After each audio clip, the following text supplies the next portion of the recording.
Hello everyone. In this video, I'll be performing an analysis of my very first and only chess game I've ever played online. About 3 weeks ago, a YouTube video appeared on my YouTube feed from a user by the name of kingscrusher. I decided to watch the video on a whim. It was an analysis of two Grandmaster players. I believe it was Magnus Carlsen and Kasparov. And I watched the whole video. It really fascinated me and got my attention on the game of chess. I decided to play with a few friends, and I realized I think I have a knack for the game. So over the next couple weeks, I played a few games here and there with my friends, as well as watched YouTube videos from kingscrusher, and I decided it was about time I played my own game. So without further ado, let us begin. That being said, I am a novice player, and my opponent was also a novice player, so you will see a lot of blunders or subpar moves throughout this game. But I think that's what makes this particular video very interesting, because most chess analysis games are played by two grandmasters who rarely make a mistake. Yet, in this video, you'll see plenty of mistakes, but they all lead up to a very interesting position that I would be very fascinated if a grandmaster were to analyze and verify that I believe there was nothing my opponent could do, as long as I played accurately, to win, or for that matter, even draw. But we'll see that in position later on. So let's start off this game.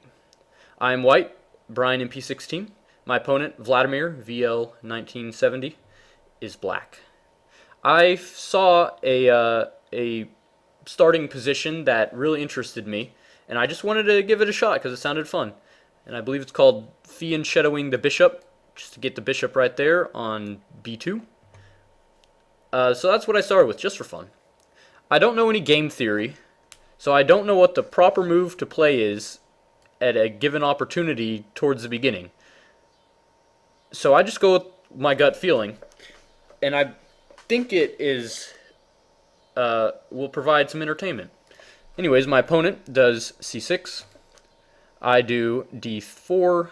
I'm still getting used to the board. I don't have the letters and numbers on the side of it. Anyways, my opponent wants to do a quick pawn exchange. I'm not having it. They do pawn D5. I do pawn D3 to counter that exchange, I guess, and to I recognize a bishop attack on knight B2. My opponent does bishop F5 regardless, and then I see no real threat there, so I just get one of my knights active to F3, pawn F6. I do pawn H3 just to get some more control over more squares in the middle. My opponent sees a potential possibility to centralize his pieces. Bishop moves to D6. We got some knight actions right in the middle. I think that's what his theory is. So he does pawn E6. I go ahead and do pawn G4 to directly attack the bishop. Bishop moves back to G6. I do bishop D2, centralize my pieces, open up my one row a little bit. My opponent then opens up his center as well, bishop D6. I think my opponent was also seeing a black diagonal attack in the future. Another possibility with that idea. I do bishop G2 just to if I move my knight, I have a good center white diagonal. My opponent now centralizes his knights with bishop D7. I then move my knight here to directly attack the bishop with a potential exchange on knight H4. My opponent does not seem to mind that, and also has a second potential attack on G6 with knight to E7. Now I move my bishop here to allow more spaces for my knight to move. So bishop goes to E3. Queen goes to C7 for a potential backup for a black diagonal attack from bishop. Queen C7. I then do knight to G6 go ahead and do that bishop exchange. Now I think in this situation, even though black would double up his pawns, I think it's a better play. Opens up some rook movement later on, but that is not what happens in the game. Again, we are novice players, so there are bound to be mistakes, as you will see. Knight g6 to take my knight, simple as that.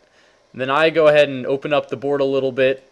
I'm tired of all this pawn fortress action going on, so I just do pawn to d5, and then opponent pawn d5. Now I just castle kingside. I'm actually, in this situation, I recognize that if I were to castle, bishop would want to come down and attack because it has backup, and from a novice perspective, what's the damage that could happen? It would simply concern me and give him a potential checkmate if he got more, maybe a knight down here to I don't even know what his logic could be, but it's just with more support, I suppose. Anyways, I invite the attack. Bishop immediately sees an easy rook attack if I make a mistake here, and we're both under time crunches, so a mistake can happen. But I just easily block that. I saw that potential threat, but I knew that quick block, pawn d4, no problem. Anyways, bishop carries on with the attack onto my king on g1. But I already recognized that was not a concern. And I also see this as an opportunity to attack this bishop now that it is in my territory, as you'll see with that pawn movement later. But in hindsight, or I guess in a later analysis, black did not have to lose a piece in this attack. But, but you will see that something will happen. Anyways, I just do king h1, seeing that there's no problem there. Black, under a time crunch, not entirely sure what to do.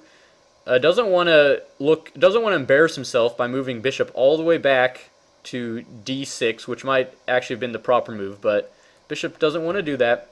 So instead, wants to see if this knight can come in and scare me away, but there's not really anything this knight can do. It can bishop if I don't take with king somehow, but, you know, anyways, opponent does knight h4, just as maybe a gut feeling that it could do some sort of attack. Anyways, I see the opportunity now, pawn h4, or I'm sorry, pawn f4, excuse me. So now the f4 square is under a lot of pressure. I've got my bishop here on e3 attacking, rook on f1 attacking, and then my opponent also has two pieces attacking, queen, bishop. And in hindsight, this is what I was saying earlier, in hindsight, black actually has more available pieces to attack this f4 square. If I had more time, I could maneuver my knight over there. I'm not sure how it would work out, but something could have worked out. But black doesn't recognize this. All I have right here is my queen for support, and black would have been okay. But black got scared of the situation because his bishop's trapped. If bishop takes, my bishop takes. If queen were to take, rook take. That's stupid. So bishop just stays where he's at, scared, and knight just wants to get a bishop out of this, thinking maybe he's cutting his losses. So anyways, I just take knight. That's on g2. I see no problem here. Bishop has nothing to attack still. So bishop scared, novice player again, both of us. Bishop just takes f4, bishop, rook's guarding, queen has nothing to do. Queen sees the attack from the bishop, has to move, or at least block it. So that's what he does, my opponent. Blocks with pawn e5. I just simply take, and then here I just move my bishop back, still threatening the queen if this pawn were to move, and that's bishop g3. So now black, not entirely sure what to do, I imagine, or at least moving the knight out of the way for some rook action, I would imagine.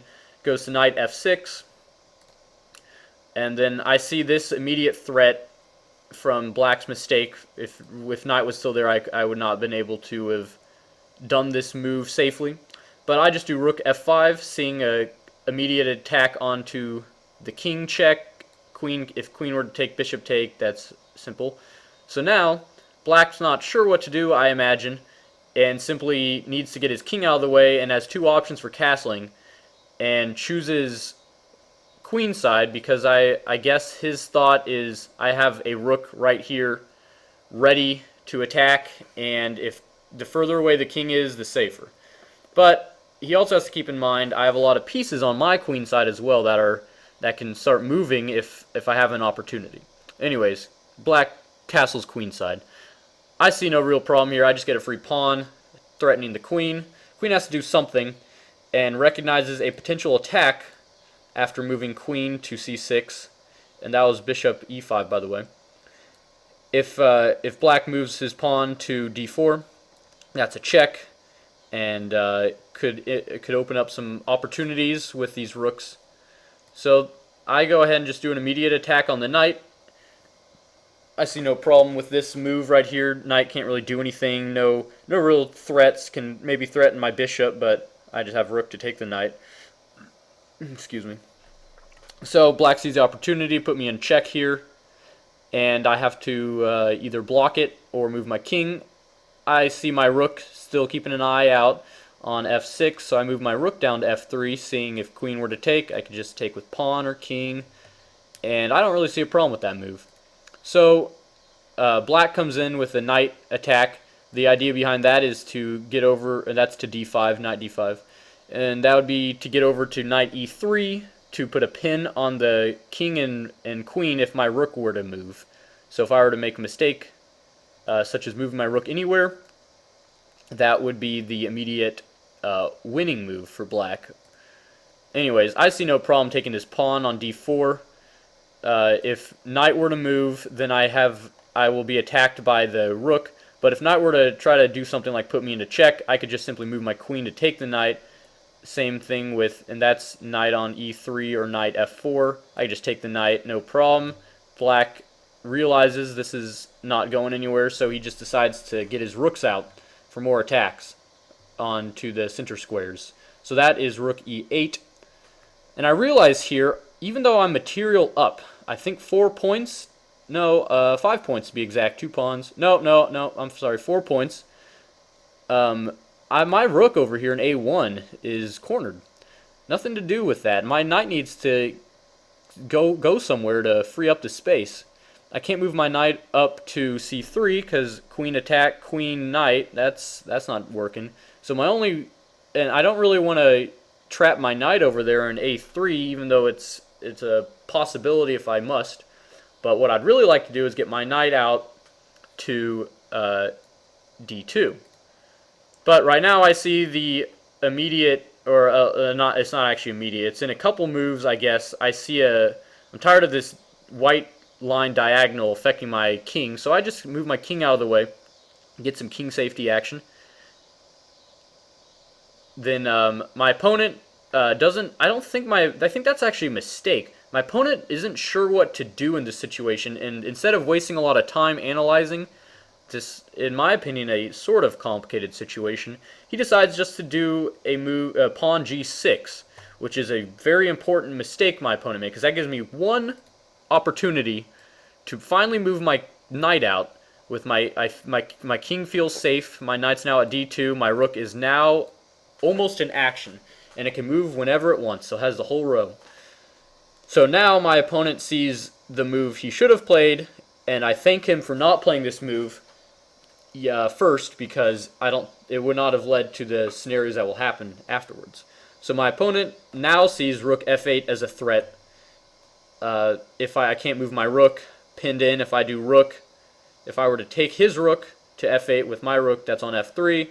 His rook simply takes. Nothing going on there. I still have more pressure on this f3 square, even though I think it's unnecessary pressure, but I'm not sure, with my knight on d2 currently. Okay, this next move is, in my opinion, a remarkable move that I would like some grandmasters to analyze. I would find it very interesting to see if there was any situation after this move that black could do to draw, or of course win. But I don't believe there is. I've done a very careful and tedious analysis of this move. I want you guys to see if you can recognize the move. I'll give you 5 seconds to pause the video and let me know what you think you would do in this situation. Alright, 5 seconds starting now.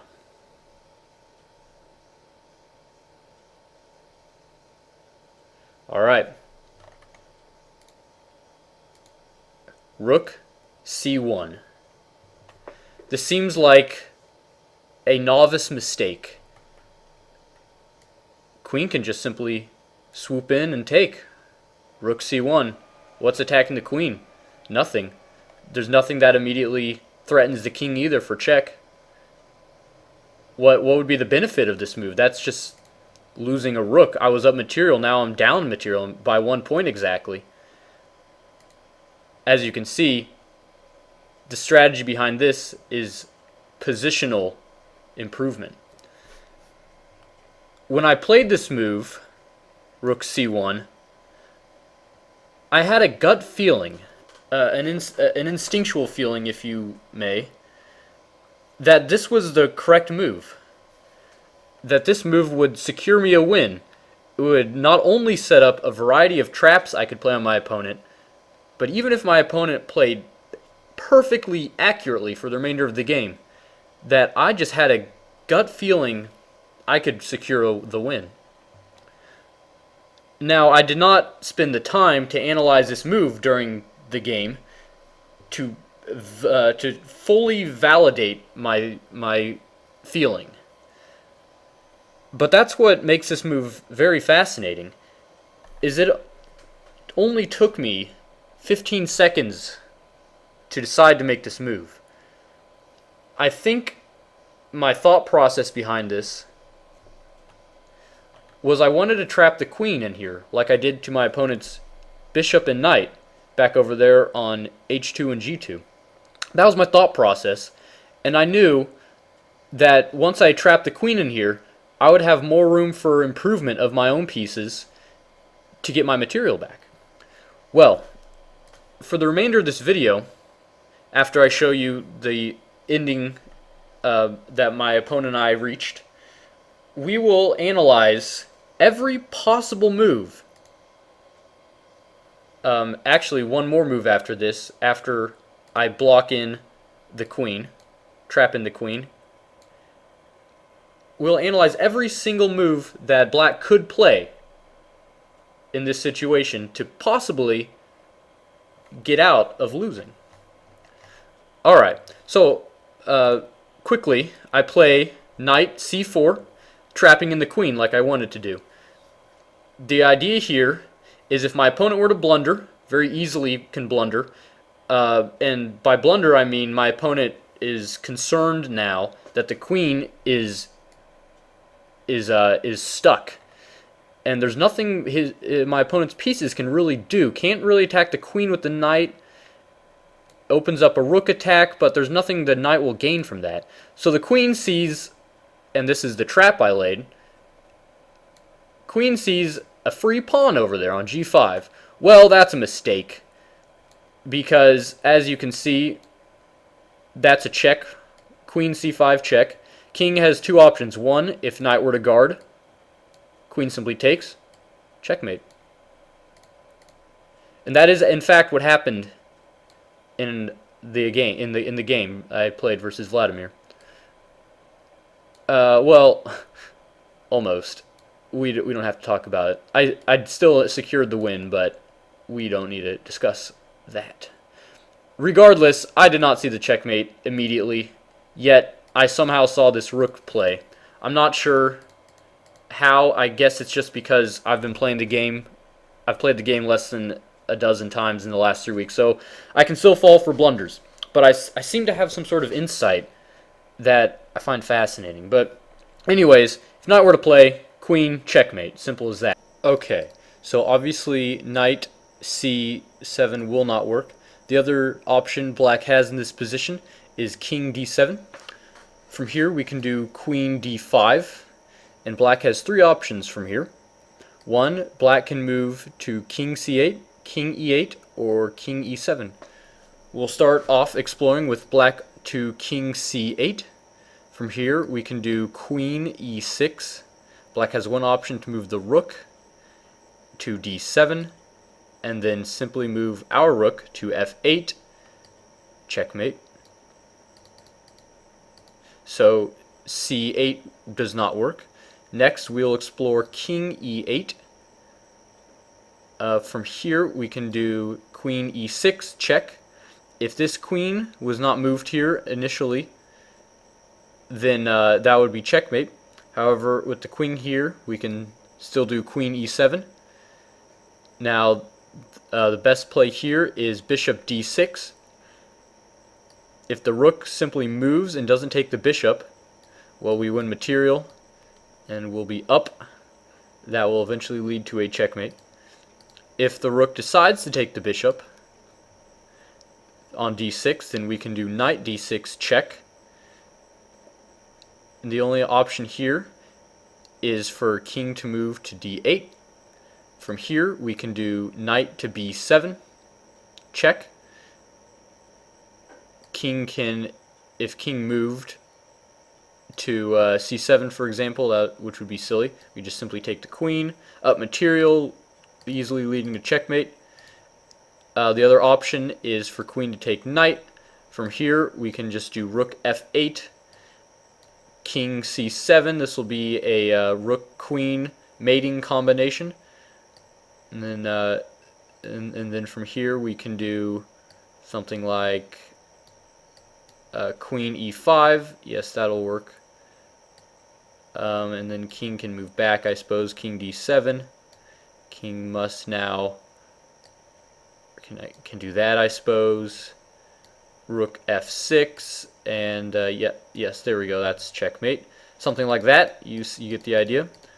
So if we move back, there we are. Now our remaining option for king in this position is king e7. From here, the best play is bishop d6.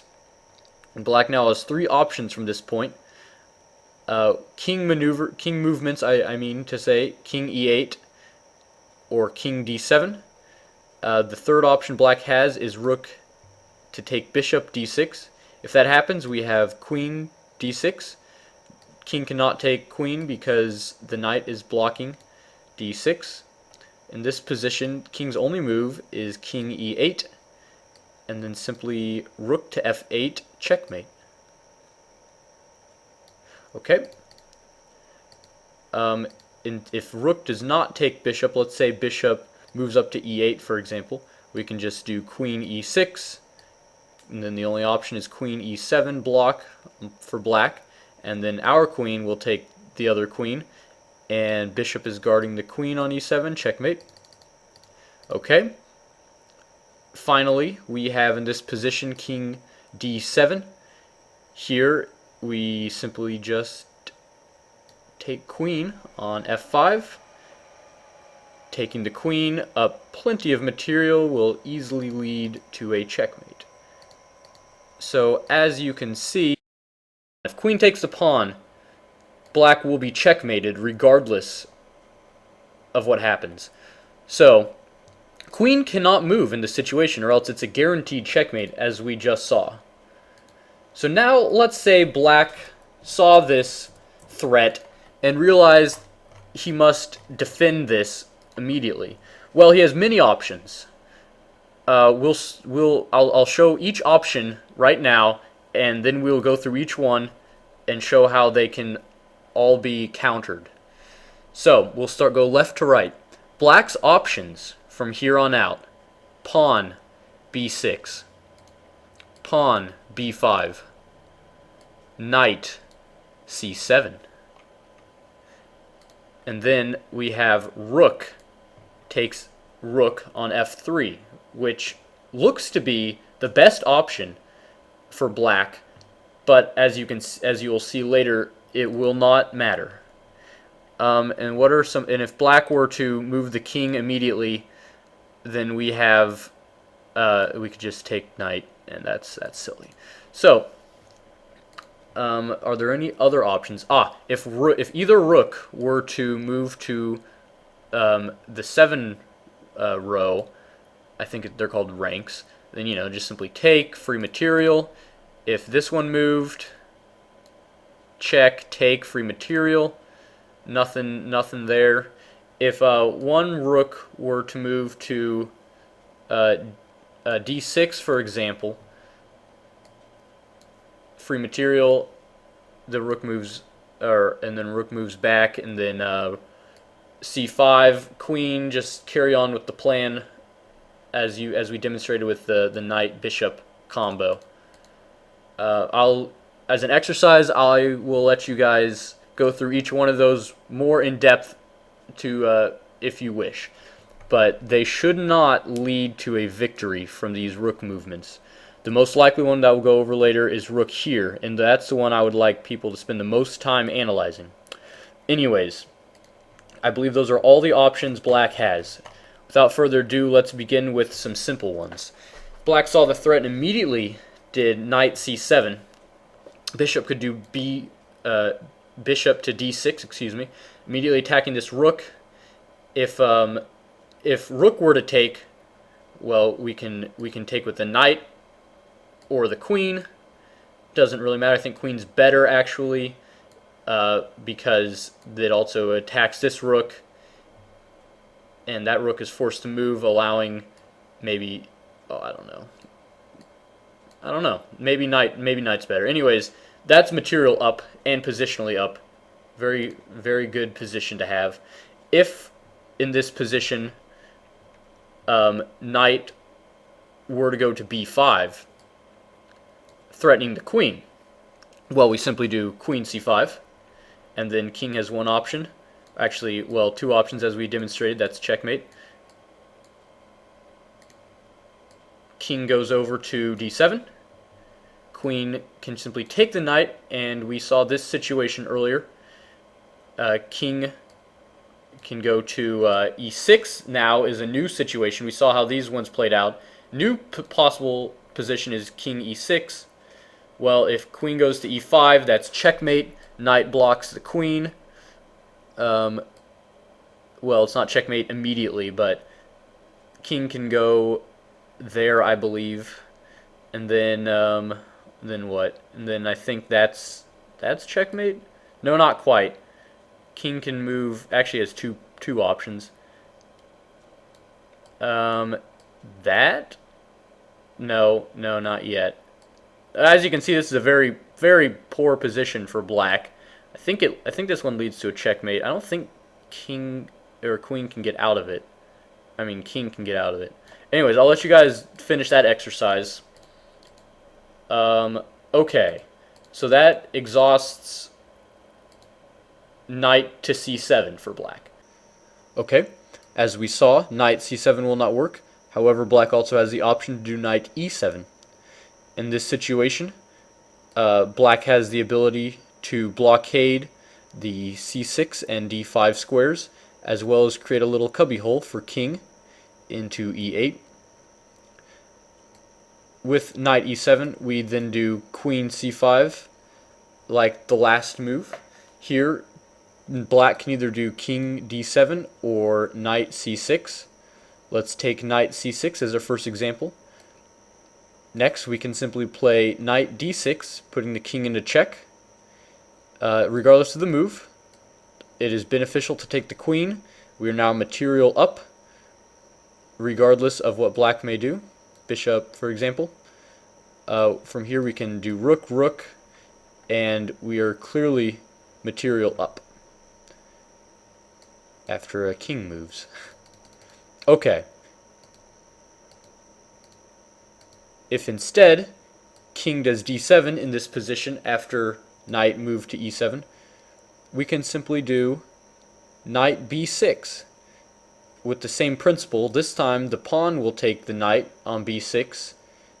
If the king were just to move, we would not lose the knight, and the same situation would occur with queen c1 take.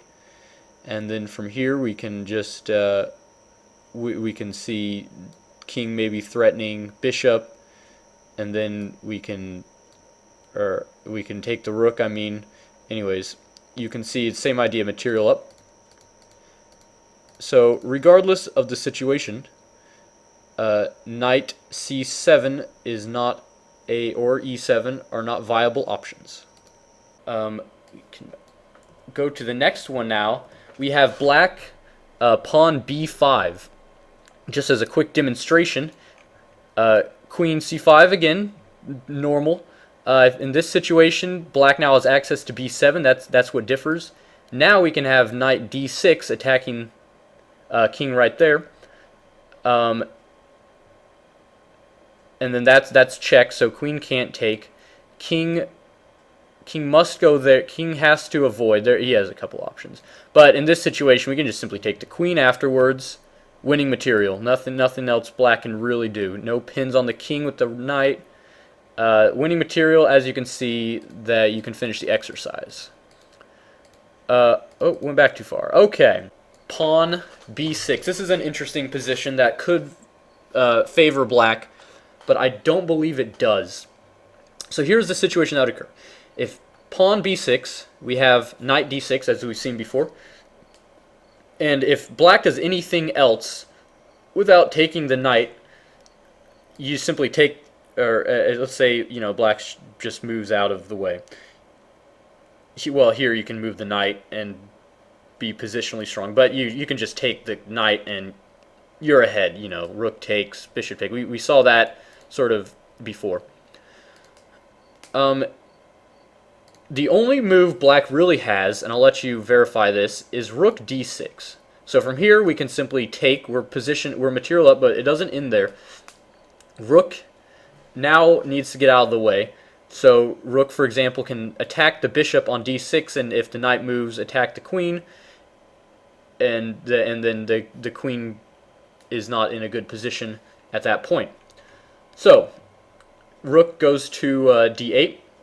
Now our rook, white's rook that's on f3, can go to f8, and this pins in this rook.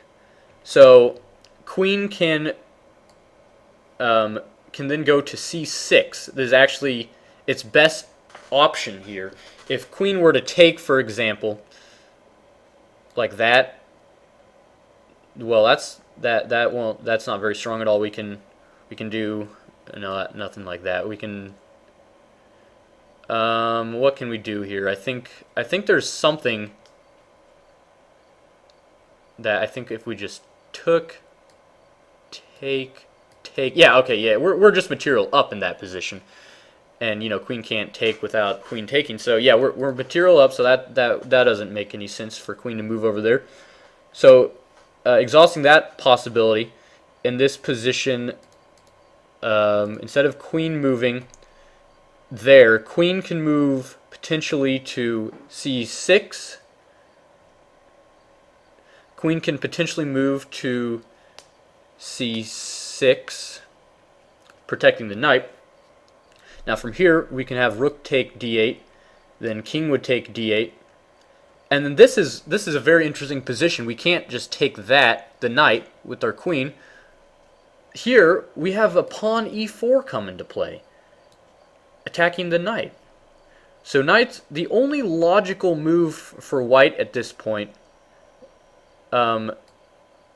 These checks are futile. They won't do anything. The only logical move is for knight to go to c3, something like that. Queen can't take. Nothing can take. In this position, we can have bishop go to b4, attacking the knight again. And now the king's in check up here. So king has to move. Simply take the knight. Winning material. Okay, that shows the b6 option not really working out for black. So we have now seen many plays black can do in this situation to possibly salvage a win or even a draw. We saw knight c7 will not work. Knight e7 will not work. We saw pawn b6, pawn b5, as well as rook movements to no avail. There's only one final move black can play in this situation, which actually leads to a very complicated series of iterations to test to see if black can secure a draw or win. That move is rook f3. In this situation, the most logical series of moves afterwards which is where we will start from, is pawn f3, and then the idea here is for queen to try to get centralized more by putting king into check. King can then hide itself between its two pawns on the f and h columns, and then from here we see a series of possible moves black can play. This is where a very complicated analysis should be performed to see if black has any chance of survival. I went through a very tedious process of analyzing each move and each iteration within each move, and I could not find a situation where black could win or draw. I'd be interested to know if it's possible, but I don't believe it is. But anyways, let's check some simple situations first to see what may happen.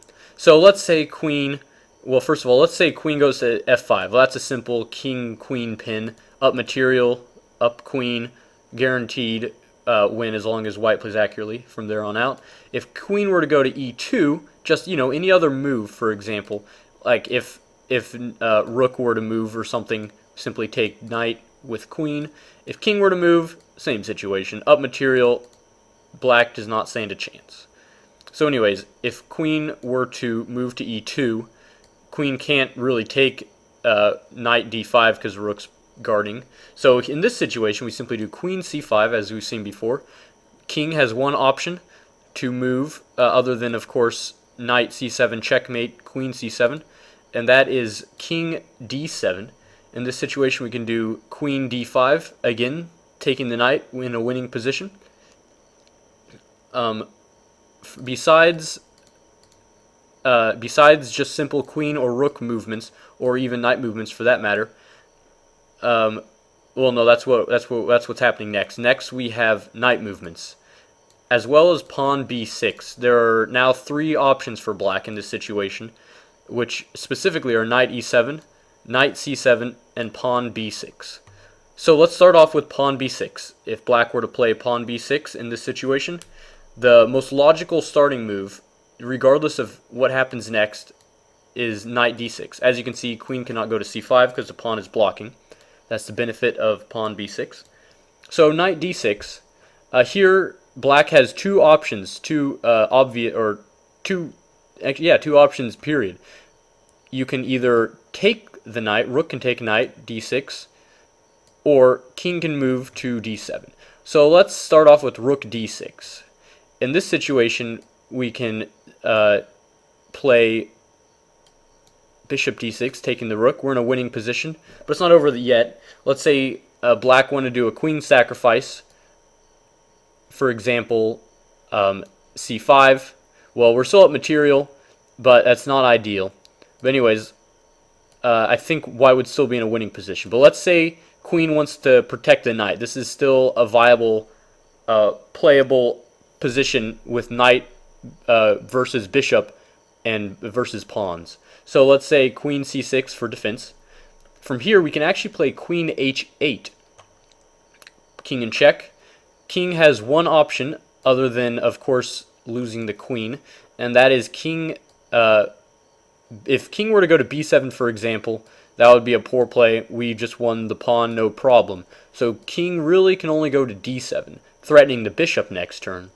Well, in this situation, we need the bishop to guard the king from the queen. So we have to move the bishop along this diagonal. If we were to move it there, well, king can just keep moving down, and now we're out of pawn reach for a good play.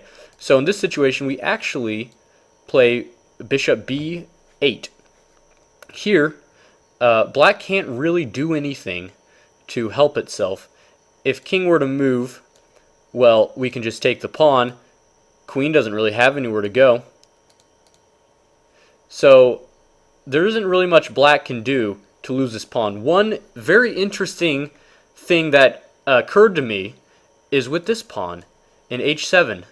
I almost forgot about this rule, but then I remembered learning it once a couple weeks ago, and that's pawn h5. Well, in this situation, for those of you who are very familiar with chess, it's an obvious solution of the en passant rule coming into play.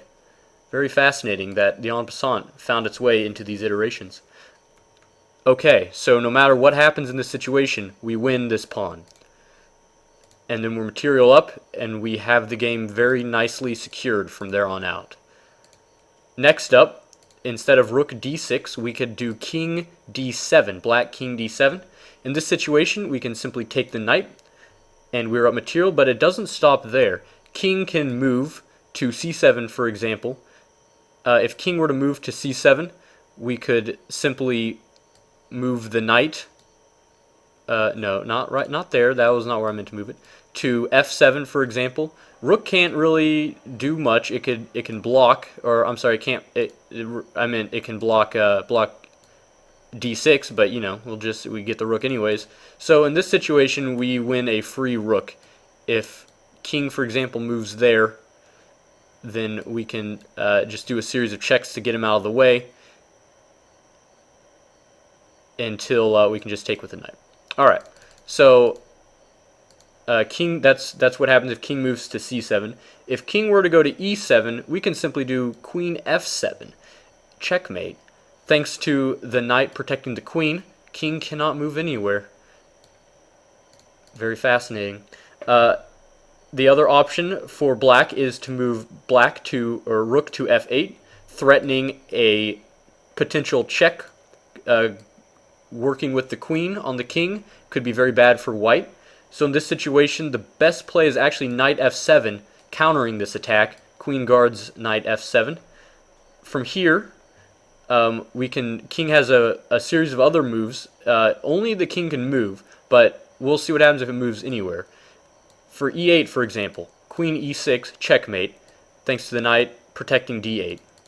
If king were to move to e7, a similar situation would occur with one extra step. Bishop f6, pawn protecting bishop. King must move up to e8, identical checkmate as last time almost, with the slight change in bishop position. So instead of moving on the e column, let's go to c8 as the other potential play. From here we can do queen e6, check. King has one play to king b7. And then from here we can do we can do queen e7, which the king can move around, but it won't be able to protect the rook from being taken next turn. And that is up material, securing a guaranteed win as long as white plays accurately. So instead of rook f8, in this situation, let's say black played queen c5, trying to get a queen exchange to happen. Maybe the rook with its king and pawn can outmaneuver knight and bishop. Well, anyways, there's a quick. We don't have to worry about that situation because we can simply do queen f7. King must king must go to c6. That is the only available option. And we can simply do queen b7 checkmate, thanks to the positioning of the knight blocking b5 and the queen getting the rest. Okay, so pawn b6 will not work. Next up, we'll see the last two possible moves, which are knight movements. Knight c7 is the most complicated and leads to a series of long iterations, but let's explore that one first, and we'll finish off with a nice and relaxing and easy to follow knight e7 movement afterwards. So, knight c7. In this situation, the best play, regardless from this point on, is to move the queen, obviously, and actually to move it to a7. Pawn up material, and black's not really in a good position to win any sort of material here. The pieces just aren't aligned. So let's say, for example, queen or knight or pawns move anywhere. Let's just do queen e2 for demonstration purposes. Well, we can simply do knight b6, checkmate. King can't move to d7, and nothing can take the knight. Queen got the other square. Very simple, smothered within his own pieces. So, the only option black has is actually to move the rook. Again, rook movement. Here we can either do g6, or I'm sorry, in this situation we can either do rook e8 or rook f8. No, hold on, scratch that. Rook e8 obviously will not work because knight d6 will just take it with the kingpin. So, I apologize for that. I meant knight rook f8. There we are, excuse me. Or rook g8. So, let's explore rook f8 first. In this situation, we can again see knight b6, but now king has the option, or the open square at king d8. Here, the best thing to do is not actually put the king in check, because the king will just be able to guard its own rook, and it won't really work out. It's actually to take the other pawn, queen b7. Again, we see a positional problem for black. Black can't put the king into check. The rook can't swoop in and take that pawn yet. There's nothing black can really do. We'll look at 3 iterations that may work out for black, but as you'll see, I don't believe it would. The best situation appears to be queen f5. That way we can take, or black can take the pawn on g3 on f3 later, if white makes a mistake. So in this situation, if queen goes to f5, now we can move the queen up to b8. The king has one option other than, of course, losing the queen. c8, that's a silly play. King has one option to king e7. Here we simply do queen c7, and we're up material. Well, actually, we're not up material. Well, we are technically up material, but the queen and the rook are really powerful in this situation. So here we see if the king is obviously in check, so the queen can't move yet. So king has 2 options right now. King can either go to e6 or can go to e8. e8, e6. So let's start with e6. If e6, then we can actually this is a situation that looks pretty promising for black, but there's only one real good move here, and that's pawn f4. If queen is not able to move any further than f4, and the bishop can simply take. Simple as that. So pawn f4. Again, we'll do more iterations. If queen, for example, goes to c3, then putting the king in check, we can simply do king h4. King is safe here. This pawn prevents any sort of additional attacks on the king that the queen may be able to do, such as e4, for example. So king is safe. We're good to go. We're material up. We can then start doing some combination of moves to win more pieces. We can just take, or black can't really do anything. Black has to move. For an example, you can just take the pawn up a lot of material. Black's in a very poor position. Okay, instead of queen moving to c3, I'm sorry. After we still have more iterations. If rook, no, that's all for queen. If rook were to move to f7, threatening the queen. Queen can then move up to c8, putting the king into check. King's only option the knight is successfully blocking d5. Bishop is blocking d6, and as well, pawn and bishop are working together to block f6. So king's only option is to go to e7. From here, we can actually get the bishop to separate the rook and the queen on f6. If bishop was taken by either one, we just take with the pawn. We're material up. Instead, if king then is able to move to, king can now move to d6 because the bishop's not blocking it. Here we can do knight e3. Where is e3? There we are. Or that's not e3. c4. Whatever. I don't know why I said e3. I meant c4. Here we have thanks to the rook being blocked, we have a king-queen pin. And yeah, a king cannot move to e5 to protect the queen, so king will simply have to get out of the way on d5, and then no, that doesn't make sense. Oh, there we are. That's what I meant by e3. I was one step ahead. Knight e3 as the best move here.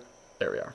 Then we have a pinning situation, and it doesn't matter if the knight is taken. We just won the queen. Okay, apologize for that missing move, but as you can see, that was the only available play that king could do, so there was no worry there.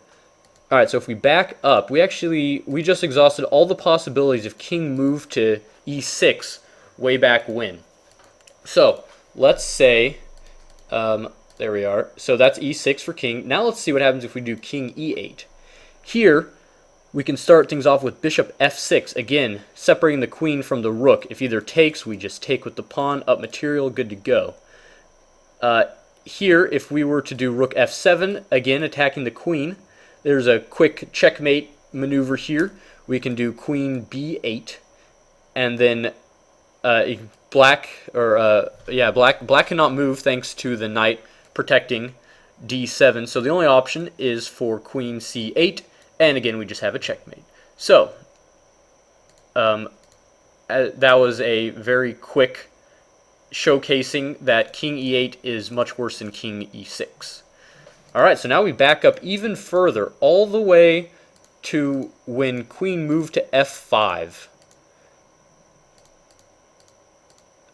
Right there. Instead of queen f5, we can now see rook f7 as a possible move.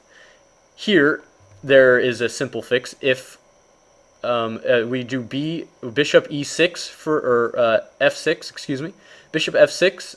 Again, if rook takes, we are up material, good to go. If instead king moves to e8, we can do a simple checkmate on c8 or b8, does not matter, thanks to, again, the knight protecting d7. So rook f7 will not work. Finally, we have a possible queen c5, attacking the knight and the bishop, and then queen can't really do anything about it.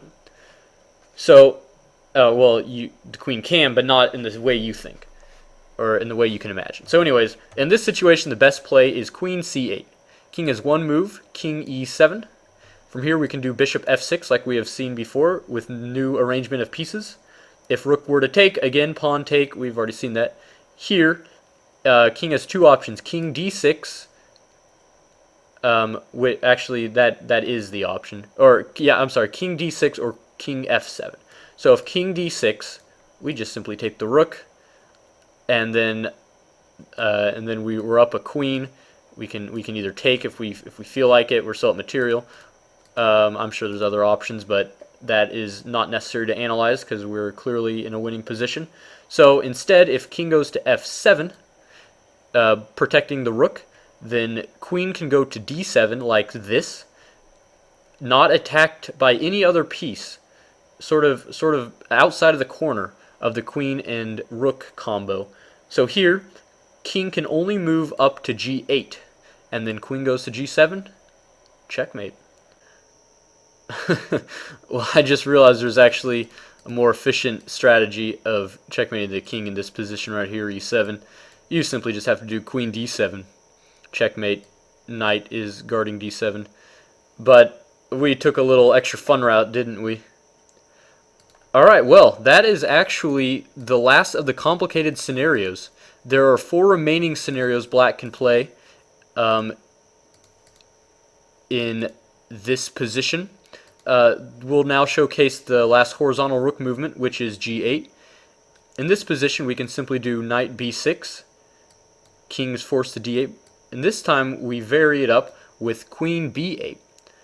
Here, king is forced to e7. We actually have 2 options here, as you'll see in a moment. We could either take the knight, and then queen takes queen, bishop, we're up material, or we could just take this rook, and we're up material.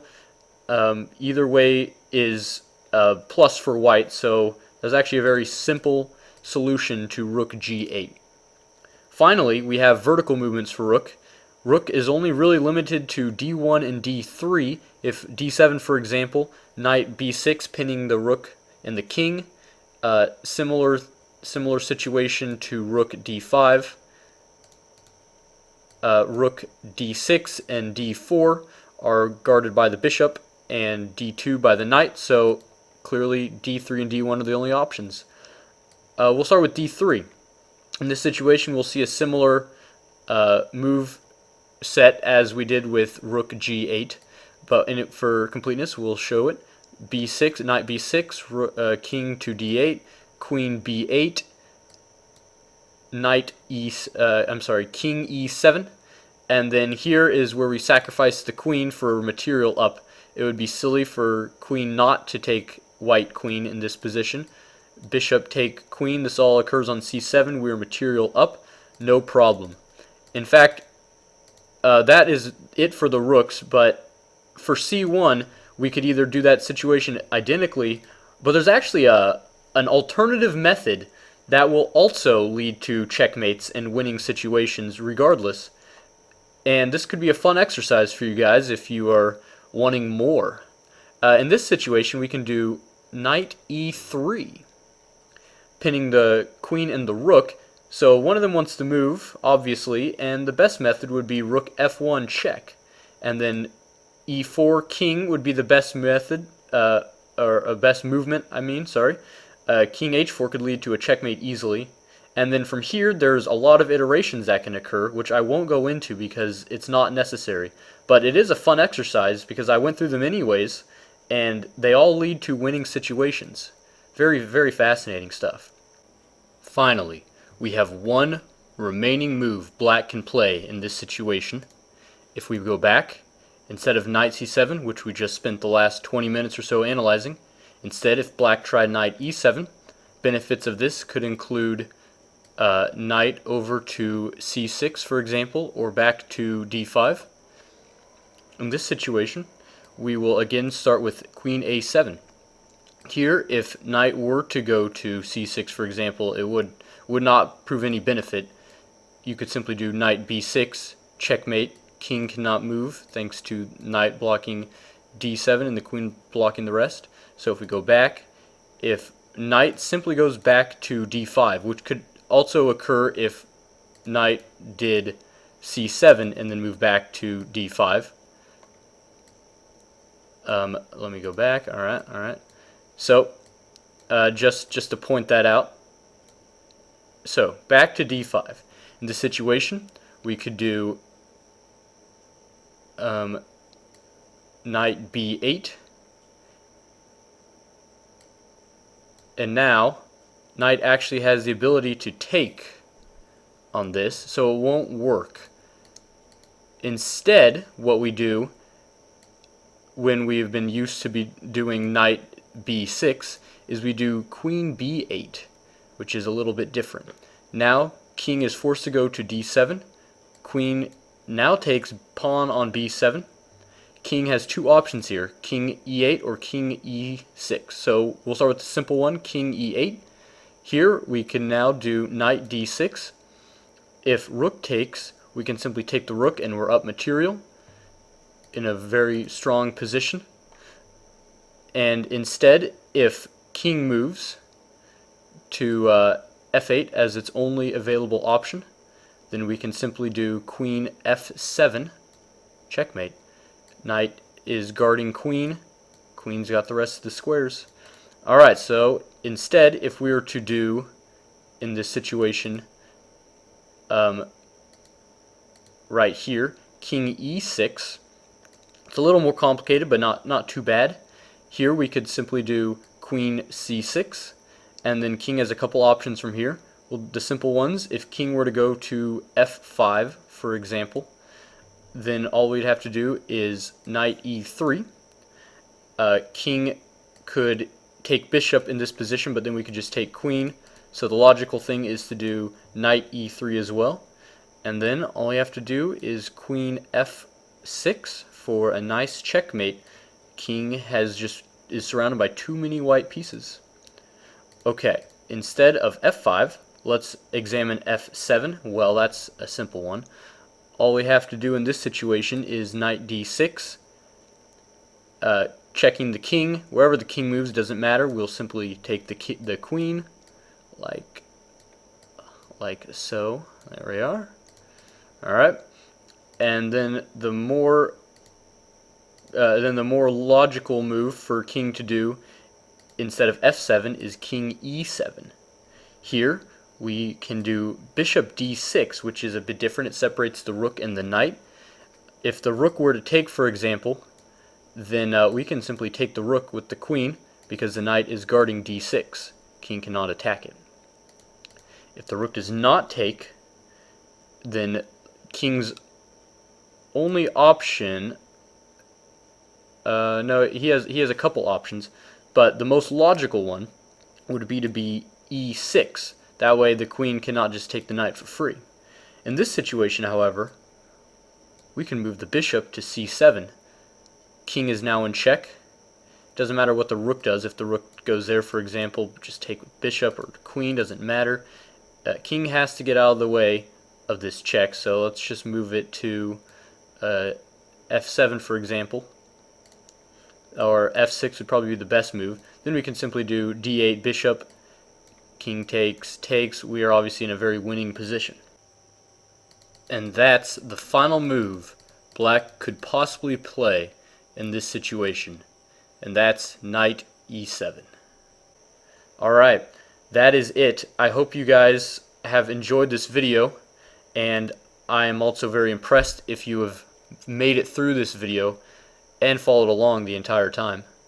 I found this game very fascinating because, like I said in the beginning, this involved two novice players, myself and Vladimir, and it led to a very unique situation that ultimately led to an insightful rook sacrifice that I made, losing material, points down, yet improved the positional strategy for the remainder of the game, which showed over the last 40 minutes or 45 minutes or so, going through every possible iteration black could play, there was not a single combination of moves black had to even secure a draw.